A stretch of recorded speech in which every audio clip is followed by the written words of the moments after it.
देखिए डिफरेंशिएशन में कल हमने ये सीखा कि अगर x रेज़ टू पावर कोई कांस्टेंट आ जाए तो उसका अगर आप डिफरेंशिएशन करते हैं, x रेज़ टू पावर कोई कांस्टेंट आए उसका डिफरेंशिएशन अगर आप करते हैं तो दैट इज पावर आगे ले आओ और पावर में एक कम कर दो।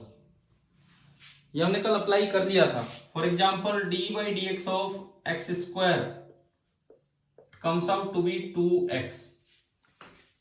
अब अगर मान लो ऐसे आ जाए d by d x of some constant raise to power x।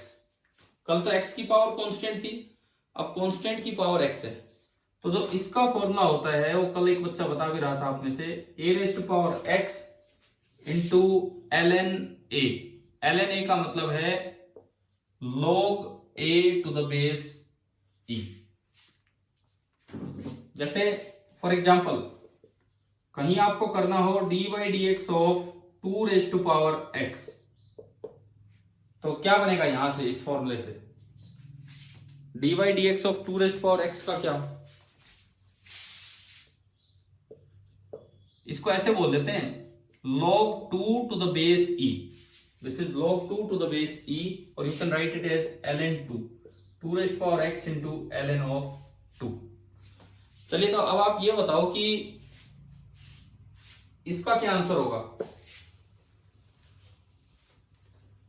D by d x of x e raise to power x where e is Napier's constant.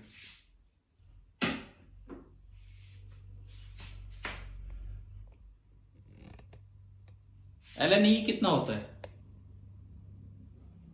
हाँ ठीक है, देखिए ये बना e raise to power x into log e to the base e।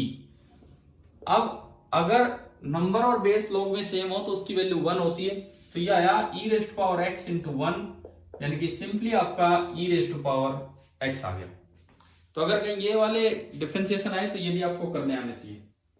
अच्छा इसके बाद देखो अगली चीज, बेस में भी x हो और पावर में भी x हो, मतलब हम ये चाह रहे हैं कि दोनों में अगर x आ जाए तो इस डिफरेंशिएशन को बोल देते हैं लॉगरिथमिक डिफरेंशिएशन।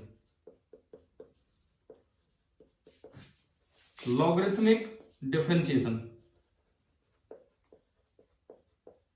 ये देखिए आपका क्या होता है, जैसे y आपको यूं दिया जाए some function of x raise to power some function of x, कि पावर में भी x है और बेस में भी x है, तो आप डिफरेंशिएशन करने से पहले दोनों साइड आप log ले लीजिए और उसके बाद डिफरेंशिएशन कीजिए।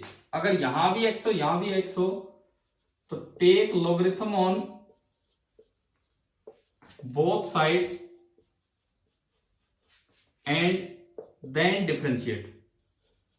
Take logarithm on both sides and then differentiate.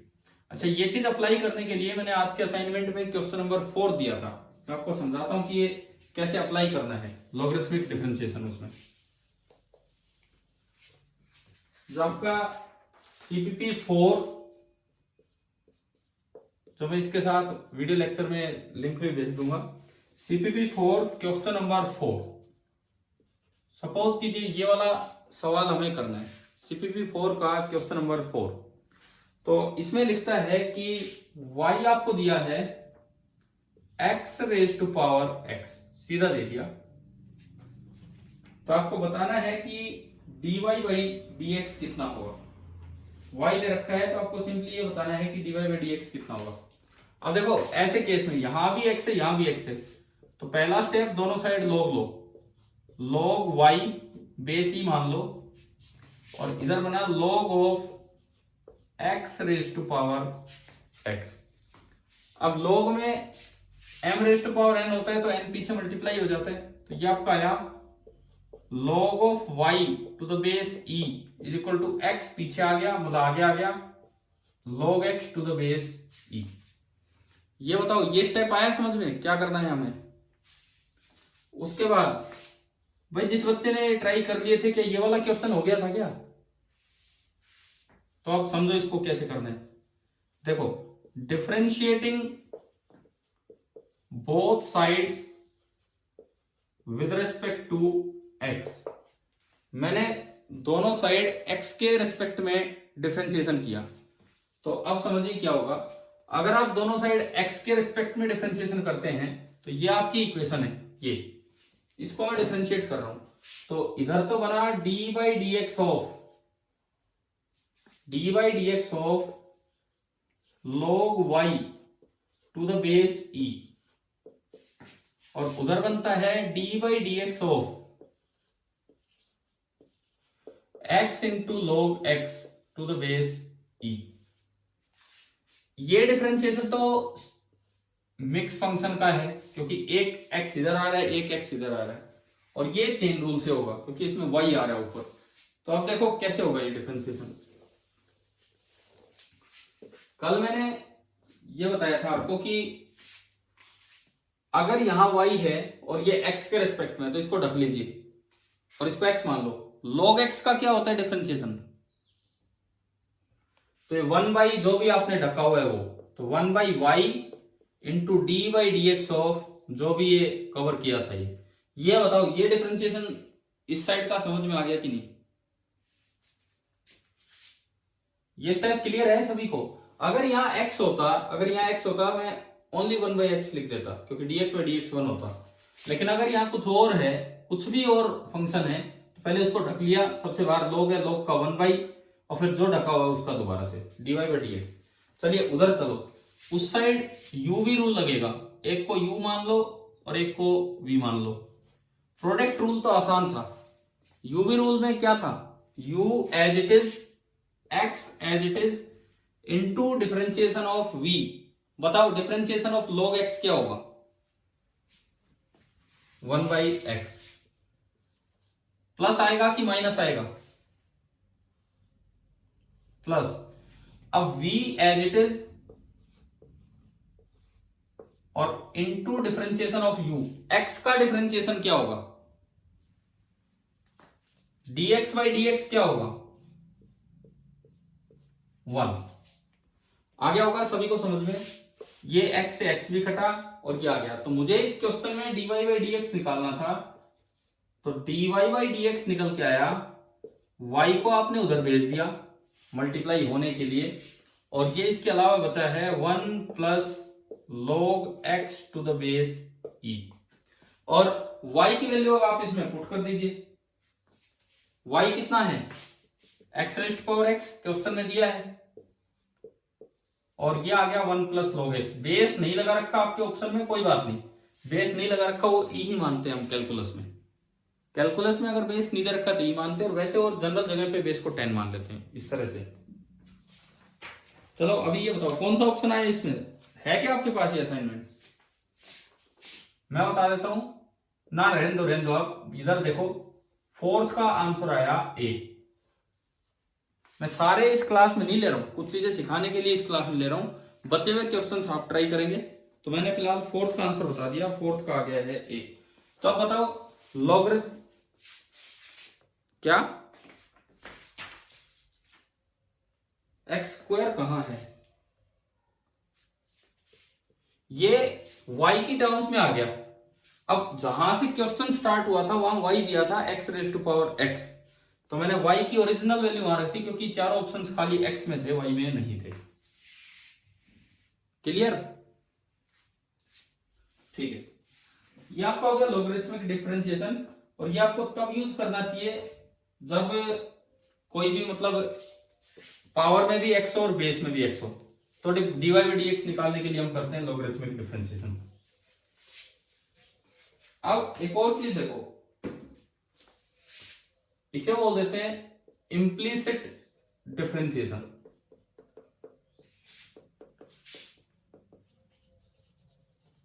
Implicit differentiation,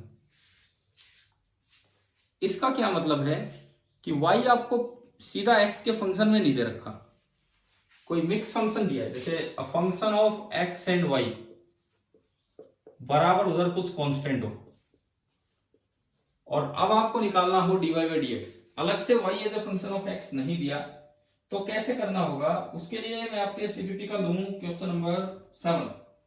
आज का जो असाइनमेंट है बाद में देख लेना, मैं तो अभी प्रिंट में निकाल रखा है तो मैं यहां से कर देता हूं। सीपीपी नंबर 4 क्वेश्चन नंबर 7, ये देखिए आप, इसमें ऐसे दिया x cube plus 8xy plus y cube 64। तो ये इसी तरह से आ गया, एक्स वाई इकट्ठा दे रखा है, मिक्स फंक्शन दे रखा है, और इक्वल टू कुछ भी, जीरो भी हो सकता है, कांस्टेंट भी हो सकता है। और अब आपको dy बाई dx निकालना है। तो आप ऐसे में क्या किया करो, दोनों साइड x के रिस्पेक्ट में डिफरेंशिएट कर दिया करो। हालांकि इसमें 4 ऑप्शन दे रखे हैं, तो हम देखते हैं कौन सा ऑप्शन ये बनेगा। अब क्या करेंगे, सबसे पहले x के रिस्पेक्ट में दोनों साइड डिफरेंशिएशन कर देंगे, differentiating both the sides with respect to x। दोनों साइड आपने x के रिस्पेक्ट में किया। अब बीच में अगर प्लस प्लस आता है तो आप अलग अलग डिफरेंशिएशन ले सकते हो। First term dy dx of x cube plus second term dy dx of 8xy plus third term dy dx of y cube, और कांस्टेंट का डिफरेंशिएशन कितना होता है, 0। अब इन तीनों को सॉल्व करके और dy बाई dx निकालेंगे हम। कैसे निकालेंगे देखते हैं। देखिए फर्स्ट टर्म x के रेस्पेक्ट में x क्यूब का डिफरेंशिएशन बड़ा आसान है, पावर पीछे आई और पावर में एक कम कर दिया, ये आपका हो गया 3x स्क्वायर। 8 एक कांस्टेंट है, बाहर आ गया।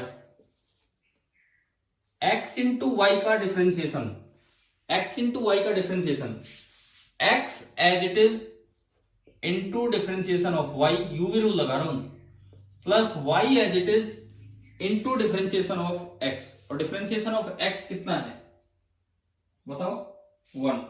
Differentiation of dx by dx होगा 1। आप बताइए भाई ये स्टेप ये कैसे बना, क्या समझ में आया कि नहीं आया। ठीक है, y क्यूब का करवाओ, y क्यूब का, बस 3y स्क्वायर हो गया पूरा।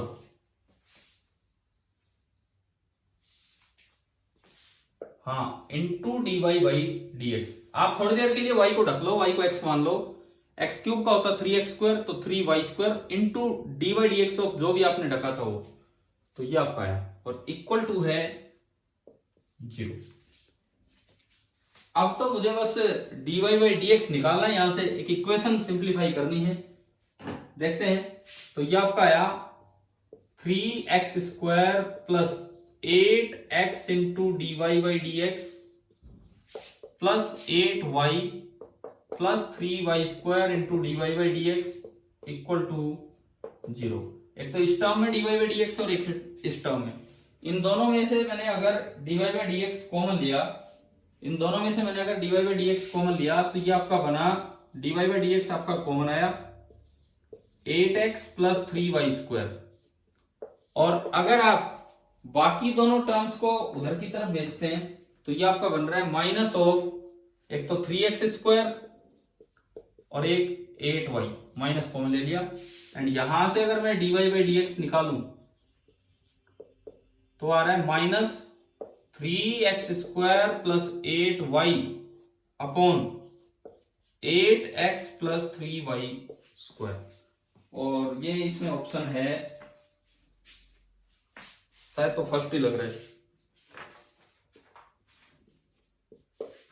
तो हमने आपको दो डिफरेंशिएशन अभी सिखाए, एक लॉगरिथमिक डिफरेंशिएशन जब पावर में भी x हो और नीचे भी x हो, और एक इम्प्लिसिट डिफरेंशिएशन जब इस तरह से दिया हो एक्स वाई का कंबाइंड फंक्शन। अब सुनो, इस असाइनमेंट में 10 सवाल हैं, इस असाइनमेंट में 10 सवाल है, 2 मैंने करवा दिए हैं, कुछ चेन रूल पे हैं, कुछ सिंपल इसी तरह से, कुछ लास्ट के 2 मैंने स्टेटमेंट बेस्ड दिए हैं। क्या? हाँ कोई बात नहीं यार, देखो अभी सभी बच्चों ने ट्राई नहीं किया क्योंकि मैंने थोड़ी देर पहले ही डाला था, कईयों ने हो सकता है ना भी अटेम्प्ट किया। कल जब हम मिलेंगे तो मैं इनके आंसर दूंगा, या फिर आज मैं शाम को, आंसर ही तो डालने हैं, मैं आपके लिए आंसर आपके ग्रुप पे पोस्ट कर दूंगा कि क्या आंसर्स हैं, लेकिन आप पहले ये सारे ट्राई करके रखेंगे। क्या रहने दो,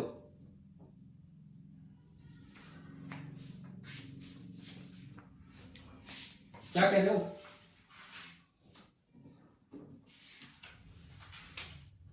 चलो कोई नहीं, अभी देखो आगे बढ़ो। अब आज की क्लास में जो अगला काम है बड़ा इंपॉर्टेंट है डिफरेंशिएशन का, जो फिजिक्स में काफी ज्यादा यूज होगा। इस चीज को समझना है आपको। देखो मैं आपको बहुत ही लिमिटेड मैथमेटिकल टूल्स पढ़ा रहा हूं, मैं कहीं मैथ्स की डिटेल में नहीं जा रहा, और बहुत सी चीजें ऐसी होंगी जो मैं यहां नहीं पढ़ाऊंगा, क्योंकि मुझे लगता है कि वो जब जरूरत पड़ेगी वहीं पे ध्यान रहता है। अभी इतना शुरू में हम नहीं पढ़ा रहे हैं, बिकॉज फिर मुझे पूरी यूनिट फर्स्ट पढ़ानी है, physical world, measurement, unit and dimension and error, उसमें भी टाइम लगेगा। तो हम इसमें कल तक लगा लो, हम अपना फिनिश कर रहे होंगे। यूं तो पढ़ाने को इसको हम 10 दिन भी पढ़ा सकते थे, पर इतना टाइम अभी नहीं लगाएंगे। हाँ, इंटीग्रेशन कल कर रहे होंगे। देखो अब जो मैं सिखा रहा हूं, जो फिजिक्स में यूज होगा, that is known as double differentiation. This is double differentiation. इसका क्या मतलब है, आपको y as a function of x दिया है, आपने dy बाई dx निकाला, वो कोई दूसरा फंक्शन आ गया, कुछ भी x स्क्वायर का 2x आ गया। अब आप इसका फिर से डिफरेंशिएशन कर दो, dy by dx of dy by dx, वो इस फंक्शन का डिफरेंशिएशन होगा। वो जो भी आएगा, एक तीसरा फंक्शन आ जाएगा, hx मान लो, कुछ भी मान लो, तो ये होता है डबल डिफरेंशिएशन। और इसका जो सिंबल होता है, डबल डिफरेंशिएशन का सिंबल ये होता है, ऊपर तो d पे स्क्वायर लगा दिया जाता है और नीचे x पे। ये आपका डबल डिफरेंशिएशन का सिंबल होता है। जैसे मान लो कहीं y दे रखा हो, y is equal to x cube minus 2x plus 2, ये है x cube minus 2x square plus 2x plus 7। And मुझसे बोला गया है कि आप इसके डबल डिफरेंशिएशन की वैल्यू निकालो at x equal to 1। Suppose कीजिए ये क्वेश्चन हो, y दे रखा हो as a function of x, और आपको इसके डबल डिफरेंशिएशन की वैल्यू निकालनी है x इक्वल टू 1। तो सबसे पहले तो आप सिंगल डिफरेंशिएशन करो। एक मिनट, सबसे पहले हम सिंगल डिफरेंशिएशन करेंगे। सिंगल डिफरेंशिएशन, एक्स क्यूब का 3x स्क्वायर, 3 पीछे और ये माइनस 2 तो कांस्टेंट है, बाहर आएगा, एक्स स्क्वायर का 2x, तो 2 into 2 4 plus 2 dx by dx का 1 एंड 7 का 0। पहले बताओ क्या ये सिंगल डिफरेंशिएशन समझ में आया? उसके बाद डबल डिफरेंशिएशन का मतलब है इसका डिफरेंशिएशन, तो ये आया 6x माइनस 4 और बस। अब मुझे इसकी वैल्यू निकालनी है एट x इक्वल टू 1। एक गलती जो कई बार बच्चे कर देते हैं, शुरू में ही x इक्वल टू 1 पुट कर देते हैं। अरे अगर शुरू में ही x इक्वल टू 1 पुट कर दिया तो वो चीज कांस्टेंट आ जाएगी, और कांस्टेंट का डिफरेंशिएशन तो कितना होता है, 0 ही होता है। अगर आप शुरू में ही x इक्वल टू 1 पुट कर देंगे तो वो चीज कांस्टेंट आ जाएगी, और कांस्टेंट का डिफरेंशिएशन 0 हो जाएगा। एक बार ये एक्सप्रेशन आने के बाद आप इसमें x1 पुट करो, तो ये वैल्यू देखो क्या आई, 6 माइनस 4, यानी कि इसकी वैल्यू कितनी आएगी, 2 आएगी। डबल डिफरेंशिएशन क्या होता है समझ में आया? अब देखो इसका यूज कहां पे है, जो जिस चीज के लिए फिजिक्स में डिफरेंशिएशन को ज्यादा यूज किया जाता है, अब हम वो सीख रहे होंगे। एक बड़ा इंपॉर्टेंट कॉन्सेप्ट है, that is called maxima and minima.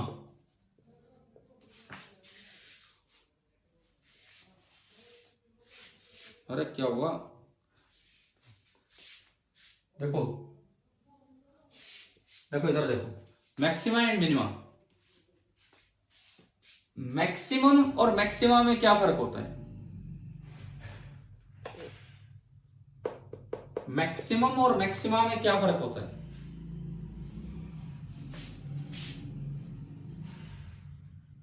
अरे मैं कह रहा हूं मैक्सिमा और मैक्सिमम, इस वर्ड और इस वर्ड में क्या फर्क है?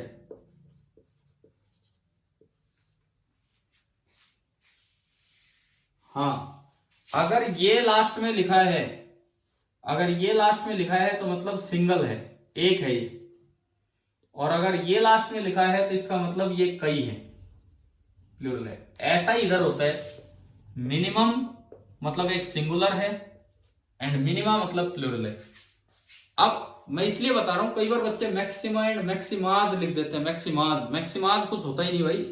बच्चे क्या करते हैं, एक है तो मैक्सिमा, कई है तो मैक्सिमाज, ऐसा नहीं है। एक है तो मैक्सिमम, कई है तो मैक्सिमा। इसका मतलब सुनिए क्या है, जैसे किसी ग्राफ में, ये आपको ग्राफ दिया है, ये एक्स एक्सिस, ये वाई एक्सिस, ये एक पॉइंट है, ये एक पॉइंट है, फिर एक पॉइंट है, फिर एक पॉइंट है, इस तरह से ये कोई ग्राफ आपको दिया गया है। अब मैं इसमें 4 स्पेशल पॉइंट्स आपको दिखाऊं, 4 स्पेशल पॉइंट्स। एक x इक्वल टू x1, एक x इक्वल टू x2, एक x इक्वल टू x3 और एक x equal to x4। x1, x2, x3 and x4, ये 4 पॉइंट आपको दिए गए।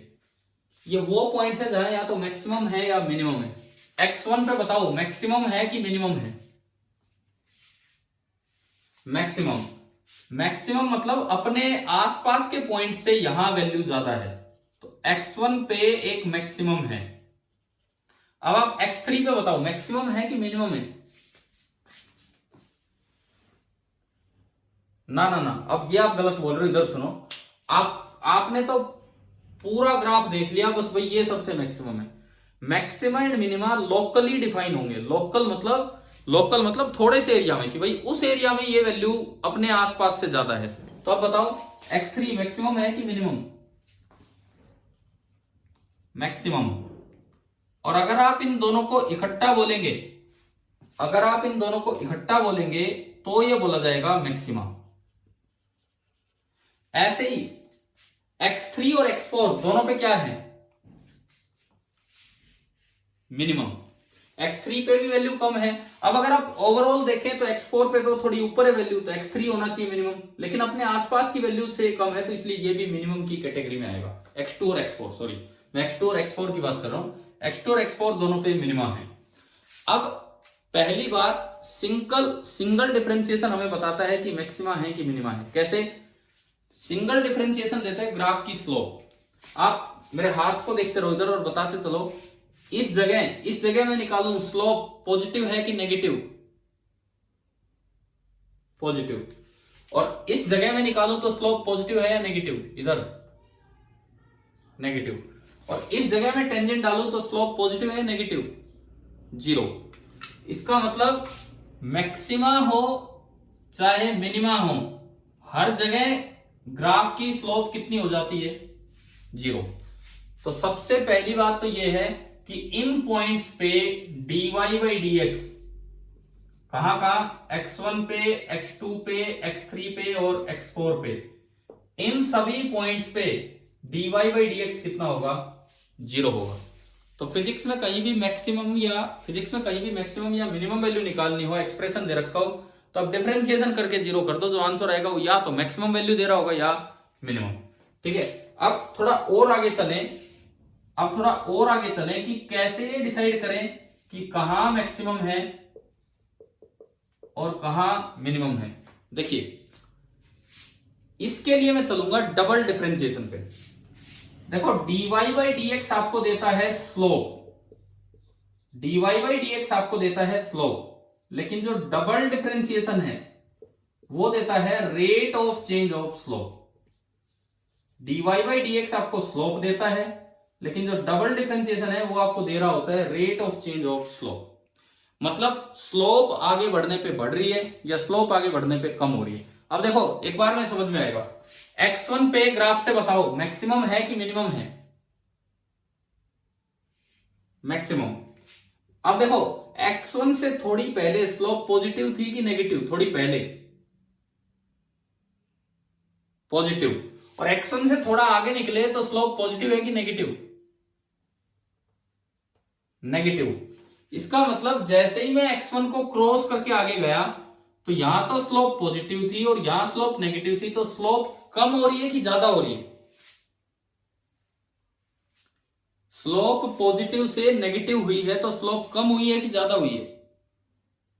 कम हुई है। कम कोई चीज होती है तो उसका रेट ऑफ चेंज नेगेटिव होता है।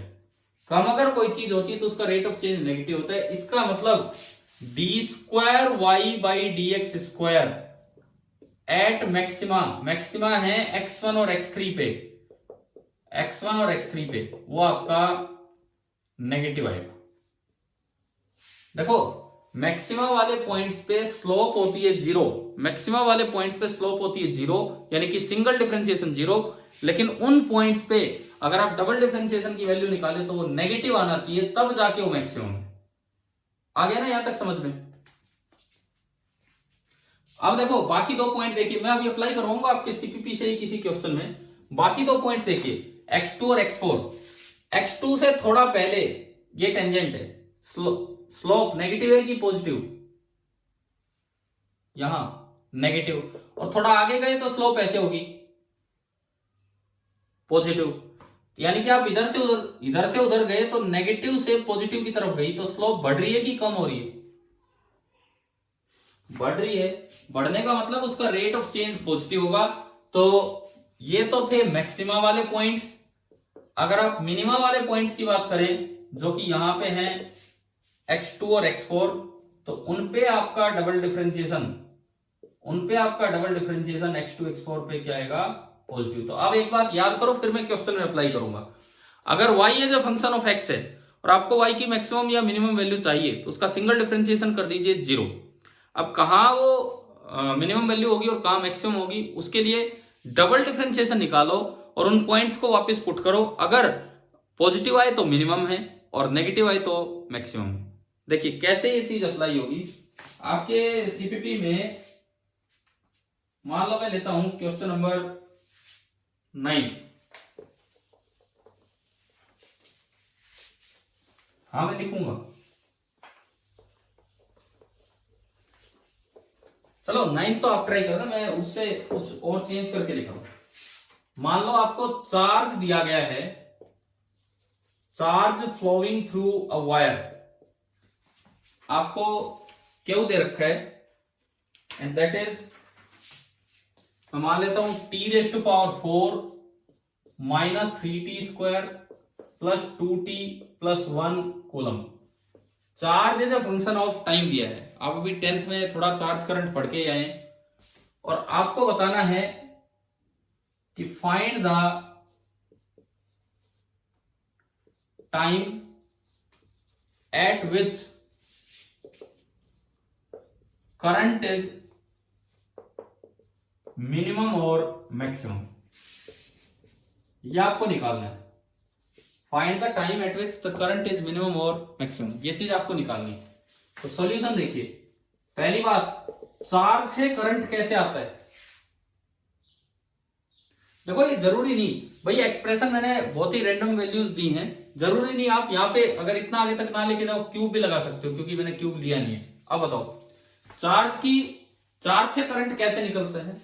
ये फॉर्मूला होता है जो हम 12th में पढ़ेंगे, I is equal to dq by dt। आपके असाइनमेंट में जो 9th क्वेश्चन है मैंने उसमें दिया है आपको ब्रैकेट में कि I होता है dq बाई dt। तो चलिए क्यू का डिफरेंशिएशन करवा के पहले I लेके आओ, बोलो t³ का 3t² माइनस 3t² का 6t प्लस 2t का 2 और 1 का 0। ये आपका करंट आया और करंट की यूनिट हुआ करती है एम्पियर। अब मुझे करंट को देखते हैं कोई बात नहीं, यही किया ना आपने। आप एक बार जो आंसर दे रहे हैं ये ध्यान दो, मैंने ये दिया था question, t³ minus 3t² plus, यही किया, ठीक है। तो अब चेक करते हैं। पहली बात, करंट को जीरो नहीं करना, करंट को मैक्सिमम करना है। हो सकता है जिस बच्चे ने अभी जवाब दिया करंट को जीरो कर दिया, करंट को जीरो नहीं करना, करंट की वैल्यू को मैक्सिमाइज या मिनिमाइज करना है, तो उसके लिए इसके सिंगल डिफरेंशिएशन को जीरो करना होगा। उसके लिए मैं क्या करूं, इसके सिंगल डिफरेंशिएशन को जीरो करूं, ना कि करंट को जीरो। तो इसका सिंगल डिफरेंशिएशन कितना आया बताओ? 60 माइनस 6, और इसे आप करेंगे जीरो, तो यहां से तो केवल एक टाइम आ रहा है। टाइम कितना है? 6/6, टाइम कितना है? 1 सेकेंड आया, ठीक है। तो अभी जिस बच्चे ने शायद 2 आंसर दिया, हो सकता है उसने गलती से आई को जीरो कर दिया हो, तो आई को जीरो नहीं करना है। आई क्यों जीरो करना चाहिए? जब ये कह रहा है कि आई को मैक्सिमाइज या मिनिमाइज करना है तो इसका मतलब उसका सिंगल डिफरेंशिएशन जीरो करना है। अगर आपको y को मैक्सिमाइज या मिनिमाइज करना था तो उसका सिंगल डिफरेंशिएशन जीरो करना था। ठीक है, i को जीरो नहीं करना, i को मैक्सिमाइज। तो टाइम आया 1 सेकेंड। अब मुझे यह पता करना है कि यहां पे वैल्यू मिनिमम है कि मैक्सिमम है। उसके लिए मैं क्या करूं, इसका डबल डिफरेंशिएशन करूं, d2i बाई dt स्क्वायर। मैंने इसका डबल डिफरेंशिएशन किया तो 60 माइनस 6 का डिफरेंशिएशन कितना होगा? 60 माइनस 6 का ओनली 6। ठीक है, ओनली 6 आया तो इसमें तो टाइम रखने की जगह ही नहीं है, 1 सेकेंड रखने की जगह ही नहीं है, मतलब हर जगह ही वैल्यू 6 होगी। यानी कि d2i by dt square at time 1 second, d2i by dt square at time 1 second, this is also 6 and 6 is positive. 6 positive है तो इसका मतलब बताओ ये मैक्सिमम है कि मिनिमम? मिनिमम। तो मैक्सिमम का कोई आंसर नहीं आया, करंट मिनिमम है कब? 1 सेकेंड पे।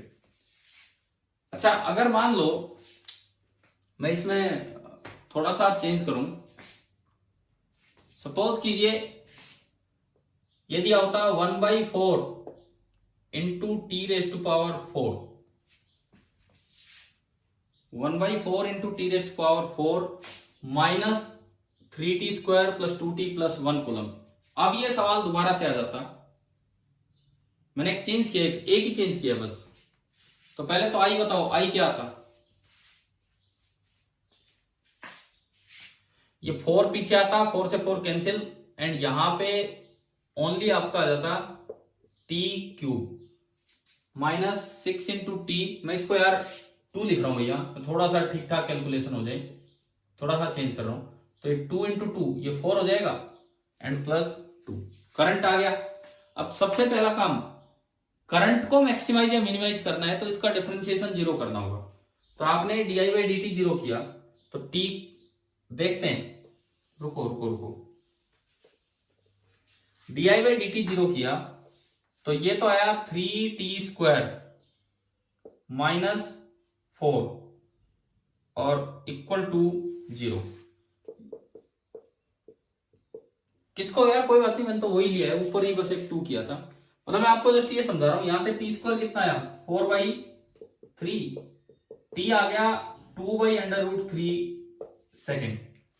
अब अगर मैं डबल डिफरेंशिएशन करूं, double differentiation d2i by dt square, तो ये आया 60 माइनस 4। ठीक है, अब इसमें ये टाइम पे डिपेंड कर रहा है तो t की वैल्यू उठा के इसमें पुट करो, तो ये आया 6 इंटू क्या?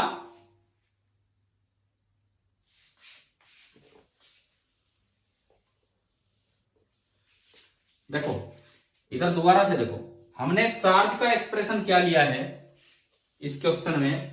1/4 into T rays power 4 minus 2t square plus 2t plus 1।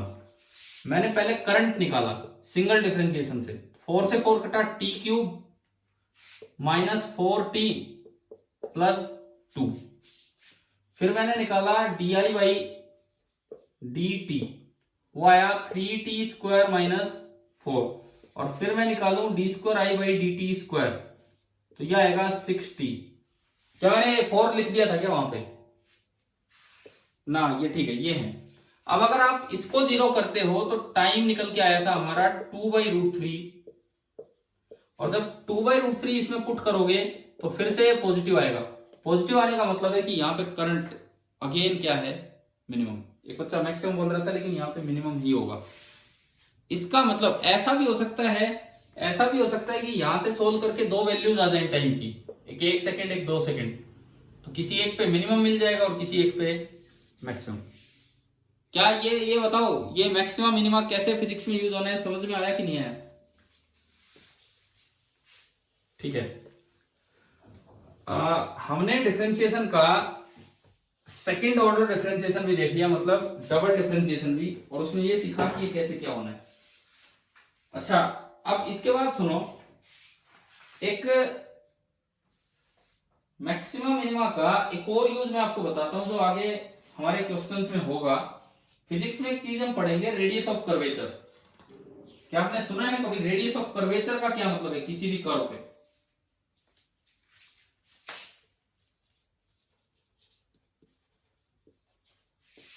ना। अब आप सुनो।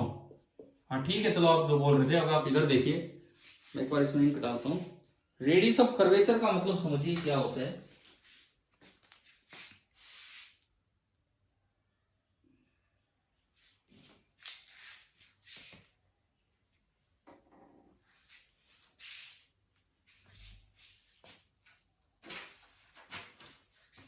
देखो सपोज कीजिए, क्या दोबारा बोलो, आवाज नहीं सुनाई दी मुझे।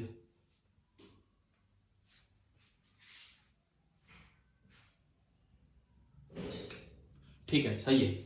मान लीजिए आपको कहीं भी किसी ग्राफ में ये ऐसा दिया है, एक बार देखो समझना आप दो तीन चीजों को। आप ये है पॉइंट नंबर 1 और क्या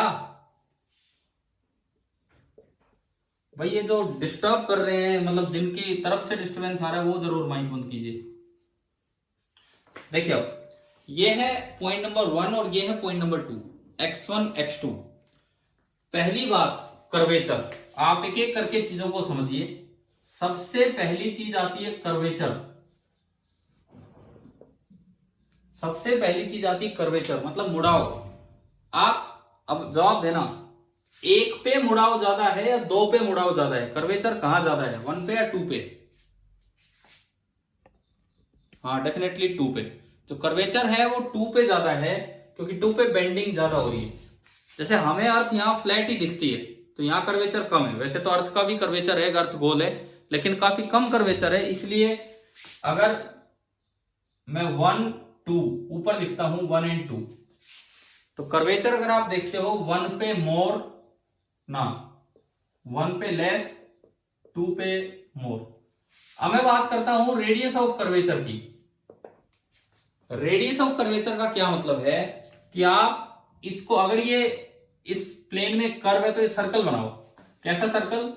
कि ऐसा सर्कल वहां पे ऑलमोस्ट टेंजेंट की तरह दिखे। इसका छोटा सा पार्ट ले लो, इस कर्व का एक छोटा सा पार्ट ले लो। देखो एक कर्व कई छोटे छोटे सर्कल्स के हिस्सों से मिलकर बनती है। तो आपने इस कर्व का एक छोटा सा पार्ट लिया और एक सर्कल कंप्लीट कर दिया। इस तरह से कंप्लीट किया कि कर्व उस पर टेंजेंट की तरह दिखे। तो जो रेडियस ऑफ द सर्कल होगा वो टेंजेंट के परपेंडिकुलर होगा। इधर कहीं रेडियस ऑफ द सर्कल है एंड ये सेंटर ऑफ कर्वेचर है C1 और ये रेडियस ऑफ कर्वेचर है R1। ऐसा ही काम आप 2 पे करेंगे, ऐसा ही काम आप 2 पे करेंगे, लेकिन 2 पे मुड़ाव थोड़ा ज्यादा है तो सर्कल छोटा बनेगा। 2 पे मुड़ाव थोड़ा ज्यादा है तो सर्कल छोटा बनेगा। ये उसका centre of curvature C2 and ये उसका रेडियस ऑफ कर्वेचर R2। तो एक बार देख के बताओ R1 ज्यादा है कि R2? R1 ज्यादा है, मतलब जहां कर्वेचर कम होता है वहां रेडियस ऑफ कर्वेचर ज्यादा होता है, और जहां कर्वेचर ज्यादा होता है वहां रेडियस ऑफ कर्वेचर कम। ये बड़ा एक इंपॉर्टेंट पॉइंट है। कई बार क्या होता है, जैसे मैं अभी निकालना सिखाऊंगा रेडियस ऑफ कर्वेचर, ऑप्शंस में लिखा है कर्वेचर एट 1 इज मोर। अब बच्चा रेडियस ऑफ कर्वेचर निकाल के वो ज्यादा है तो लिख आता है कर्वेचर एट 1 इज मोर, जबकि अगर रेडियस ऑफ कर्वेचर ज्यादा होगा तो कर्वेचर एट 1 लेस में काउंट होगा। क्या ये बात क्लियर है यहां तक? ठीक है। अब आप ये समझो कि रेडियस ऑफ कर्वेचर निकालते कैसे हैं। मान लीजिए ये जो ग्राफ है वो आपको दिया गया है कि इस फंक्शन का है y as a function of x। Suppose कीजिए ये ग्राफ इस फंक्शन का है और मैं किसी भी जगह इसका रेडियस ऑफ कर्वेचर निकालना चाहता हूं, तो आपको एक फॉर्मूला याद करना पड़ेगा, mathematical formula radius of curvature का। 1 प्लस dy बाई dx का होल स्क्वायर पूरे की power 3/2 upon modulus of d square y upon d x square. ये एक मैथमेटिकल फॉर्मूला है रेडियस ऑफ कर्वेचर का। मैथ्स में सिखाया जाता है कि किसी भी कर्व पे y as a function of x आपको दे रखी है तो उसका रेडियस ऑफ कर्वेचर ये होता है 1 plus d y by d x का होल स्क्वायर पूरे की power 3/2 upon mod of d square y by d x square. जैसे मैं एक क्वेश्चन कर रहा हूं फिजिक्स में, कहा ये चीज यूज होगी उस पर देखिए। हम आगे चलते प्रोजेक्टाइल पढ़ेंगे। फिजिक्स में हम प्रोजेक्टाइल पढ़ेंगे, तो उसमें क्या होगा, जैसे आप किसी प्रोजेक्टाइल मतलब किसी चीज को आपने फेंका है, वो आप किसी हाइट पे हैं, आप किसी हाइट पे होंगे और यहां से आपने किसी चीज को थ्रो किया होगा सीधा विथ सम स्पीड यू, तो ये पैराबोलिक पाथ ले जाते हुए टक्कर मारेगा। ये जो पाथ होगा वो वही उसी चैप्टर में सीख रहे होंगे कि ये जो पाथ होगा दिस विल बी पैराबोलिक। अब मान लो क्वेश्चन में हमें दिया है कि इसको ओरिजिन मानो, इसको एक्स एक्सिस मानो एंड इसको वाई एक्सिस मानो, इस तरह का आ जाए और आपसे पूछा जाए, ये यहां जाके टकराया है, आपसे पूछा जाए कि find the radius of curvature of parabolic path, find the radius of curvature of parabolic path at the point of projection. Suppose ये क्वेश्चन आ जाए कि find the radius of curvature of parabolic path at the point of projection, तो इसका तरीका देखिए अब क्या है। देखो, अगर कोई सर्कुलर पाथ हो, अगर कोई सर्कुलर पाथ हो तो उसका हर जगह रेडियस ऑफ कर्वेचर सेम होता है। इसके अलावा और कोई भी शेप है तो हर जगह रेडियस ऑफ कर्वेचर अलग अलग होता चलेगा। अब इन्होंने पॉइंट ऑफ प्रोजेक्शन पे पूछा है, मतलब क्या कि अगर मैं पॉइंट ऑफ प्रोजेक्शन पे एक सर्कल लगा लूं, इससे टेंजेंट ये ऐसे गया है तो यूं टेंजेंट बनाते हुए एक सर्कल लगाया, तो उस सर्कल का रेडियस क्या होगा ये आपको बताना है, radius of curvature at that point. तो जब हम ये चैप्टर करेंगे तो वहां एक चीज आपको बताई जाएगी कि जो इसकी इक्वेशन ऑफ पाथ है, अगर ये एक्स एक्सिस है और ये वाई एक्सिस है, तो जो इसकी इक्वेशन ऑफ पाथ है वो होगी g/2u² इंटू एक्स स्क्वायर। ये तो हम वहां सीख रहे होंगे, अभी नहीं, लेकिन उससे आगे मैं यहां लेके चलूंगा आपको। इक्वेशन ऑफ पाथ का मतलब किसी वक्त जब उसका कोऑर्डिनेट x, y है, किसी भी जगह जब उसका कोऑर्डिनेट x, y है, x इधर y इधर, तो उनमें ये रिलेशन है। g क्या होता है, ये g acceleration due to gravity 9.8 और u है उसकी इनिशियल स्पीड। तो ये तो हम वहां सीखेंगे, लेकिन अब आप मुझे इससे ना ये निकाल के दिखाओ, ये क्वेश्चन करके दिखाओ, आप फॉर्मूला बोर्ड पे लिखा हुआ है,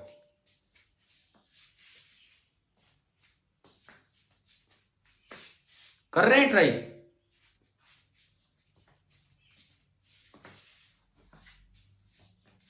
ये r की वैल्यू क्या होगी ये निकालिए।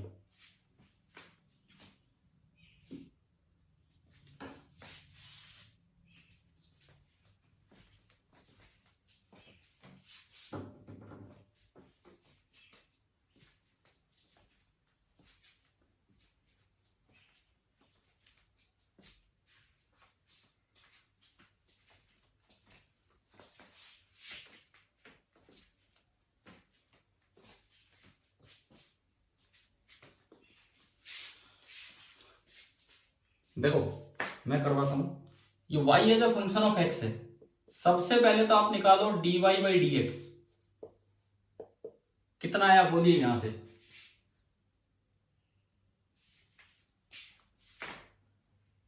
कितना आया dy बाई dx,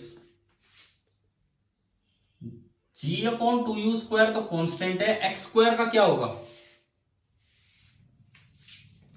2x, 2 से 2 कैंसिल हो गया, तो ये आया gx/u²।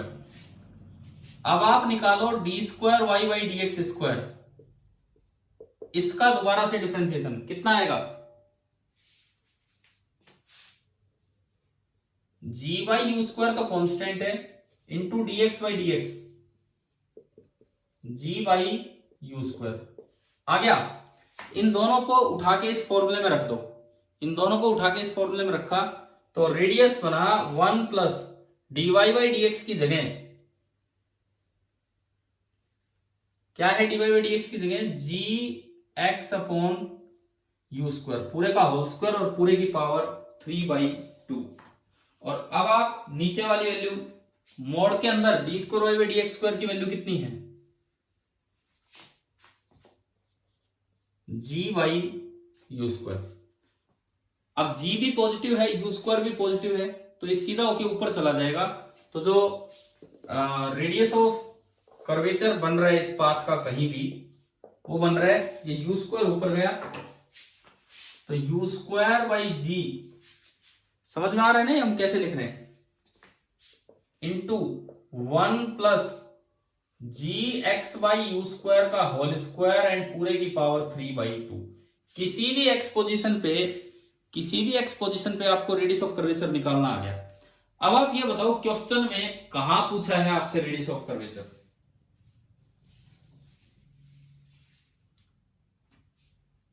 क्वेश्चन में, हाँ, तो at the point of projection x coordinate कितना है ये बताओ। At the point of projection x coordinate कितना है?